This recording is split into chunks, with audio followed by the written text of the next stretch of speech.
የቀይ ባህር ፍላጎታችን ከሶማሌ፣ ከጅቡቲ፣ ከኤርትራ፣ ከኬንያ የሚያጣላ የሚያዋጋ መሆን የለበትም። የጋራ ሀብት ነው። 5000 ኪሎ ሜትር ሲሾር አለ እዚች ቀጠና ውስጥ ለሁላችን በቂ ነው። ተነጋግረን ተግባብተን ሁሉ ተጠቃሚ በሚያደርግ መንገድ መፈጸም ይቻላል። ሰሞኑን ከኤርትራ መንግስት ጋር ግጭት ይፈጠራል የሚል ስሞታዎች ይሰማሉ። ለተከበረው ምክር ቤት፣ ለኢትዮጵያ ሕዝብ፣ ለኤርትራም ሕዝብ እና መንግስት በዚህ ምክር ቤት ፊት ቆሜ ላረጋግጥም ወደው ኢትዮጵያ ለቀይ ባህር ስትል ኤርትራን የመውረር ፍላጎት የላትም።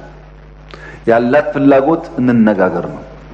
እንነጋገር ሰጥቶ መቀበል ባለበት መርህ፣ ህዝቦች በሚጠቅም መርህ፣ በገበያ መርህ ይሄንን ችግር እልባት እናበጀለት። ዝም ብለን ብናልፈው ዛሬ ነገ ጦስ ያመጣብናል። እንጋፈጠው፣ እንወያይ ነው እንጂ እንዋጋ አይደለም። ውጊያም አያስፈልግም።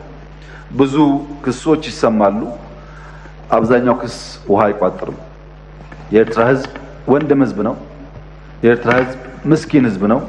እንደ ኢትዮጵያ ለማድረግ የሚፈልግ ህዝብ ነው። የሚያስፈልገው ልማት ነው፣ ውጊያ አይደለም። ተባብረን መልማት፣ ተባብረን መስራት ነው እንጂ አንዱ አንዱን መውጋት የኛ እቅድ አይደለም።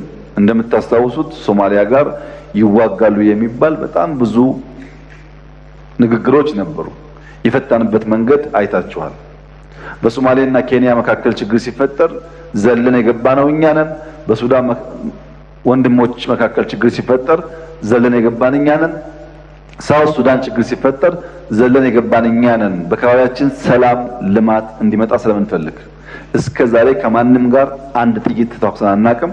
ወደፊት የኛ ፍላጎት ይሄው እንዲቀጥል